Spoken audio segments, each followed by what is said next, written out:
সময়টা তখন মাঝরাত। আপনি গভীর ঘুমে আচ্ছন্ন। হঠাৎ অনুভব করলেন আপনার চারপাশে কারো নাড়াচাড়ার শব্দ। আপনি কথা বলতে যাচ্ছেন কিন্তু পারছেন না।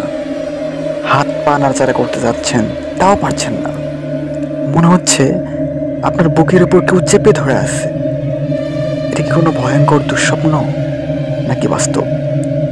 চলুন আজকে জানবো এই ভয়ানক পরিস্থিতি সম্পর্কে, যার নাম স্লিপ প্যারালাইসিস। আমাদের দেশে বলা হয় বোবাই ধরা। স্লিপ প্যারালাইসিস এক ধরনের ঘুম সংক্রান্ত অবস্থা, যেখানে আপনি জেগে থাকেন কিন্তু শরীর একেবারে অচল থাকে। এর সঙ্গে ভয়ানক অনুভূতি, বিভ্রম বা হ্যালুসিনেশন দেখা দেয়, যা একে আরও ভয়ঙ্কর করে তোলে। ঘুমের মধ্যে একটি স্তর থাকে যাকে বলে র্যাপিড আই মুভমেন্ট বা রেম স্লিপ, যেখানে আমরা স্বপ্ন দেখি। এই সময় শরীর নিজে থেকে প্যারালাইজ হয়ে যায়, যেন আমরা স্বপ্নের সাথে শারীরিকভাবে প্রতিক্রিয়া না করি।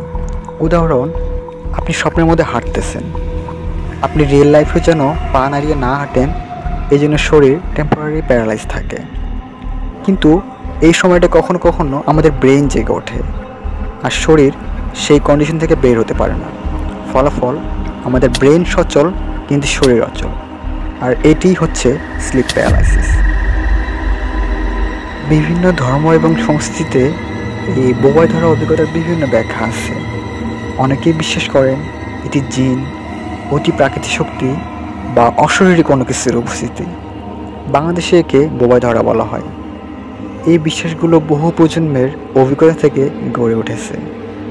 বিজ্ঞান ও ধর্মীয় বিশ্বাস দুটো দৃষ্টিভঙ্গি মানুষকে তাদের নিজস্ব উপায়ে বোঝাতে চেষ্টা করে। তাই এসব বিষয়ে আমাদের সচেতনভাবে এবং সম্মানের সাথে আলোচনা করাই সবচেয়ে ভালো। স্লিপ প্যারালাইসিস সাধারণত ক্ষতিকর নয় এবং কিছু সময়ের মধ্যেই কেটে যায়। কয়েক মুহূর্ত বা সর্বোচ্চ 2-3 মিনিট হতে পারে। তবে যাদের ঘন ঘন স্লিপ প্যারালাইসিস হয়, তাদের মাঝে ভয়, দুশ্চিন্তা বা ঘুমের সমস্যা দেখা দিতে পারে। সেক্ষেত্রে এটি মানসিক স্বাস্থ্যের উপর প্রভাব ফেলতে পারে।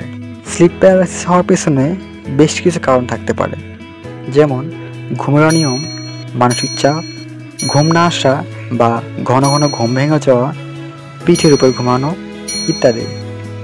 এই সমস্যার রাতে যা করতে পারেন: প্রতিদিন নির্দিষ্ট সময় ঘুমানো এবং নির্দিষ্ট সময় ঘুম থেকে ওঠা, পর্যাপ্ত ঘুম নিশ্চিত করা, ঘুমানোর আগে স্ক্রিন টাইম কমানো, মানসিক চাপ কমানো, পিঠের উপর না ঘুমিয়ে পাশ ফিরে ঘুমানো, এবং এই সমস্যা যদি বারবার হয় তাহলে চিকিৎসকের পরামর্শ নেওয়াই উত্তম।